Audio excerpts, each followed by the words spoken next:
রমজান মাসে ফজরের নামাজ পড়ে এসে ঘুম দেই।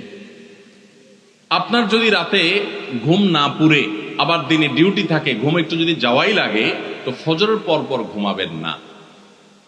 আলহামদুলিল্লাহ, আমাদের বাসায় আমরা এটার প্র্যাকটিসটা প্রতি বছর খুব হার্ডলি করার চেষ্টা করি। ফজরের পর পর কোনো ঘুম নেই, ফজরের পর একটু কোরআন তেলাওয়াত করেন।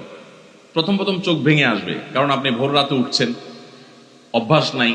তো যাতে চোখে ঘুম না আসে সেজন্য নানান বুদ্ধি বাইর করে ঘুম দূর করেন, একটু উঠবস করেন। ওই টাইমে বসে ফজরের পরে আপনি তেলাওয়াত করেন, জিকির আজকার করেন, সকাল সন্ধ্যার দোয়াগুলো পড়েন, একটু দোয়া করেন, রমজানের কিছু আমল করেন।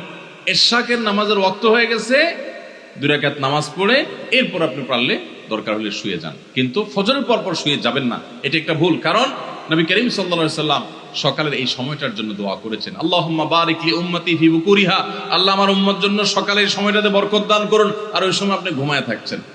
তো রমজান মাসে আমরা এটা ভুল করি, এটা আমরা করব না যথাসম্ভব। তারপর 14 নম্বর ভুল হলো, আমরা যারা নিয়মিত আজানের জবাব দেই, আজানের জবাব দেওয়া একটা আমল, আপনারা জানেন তো।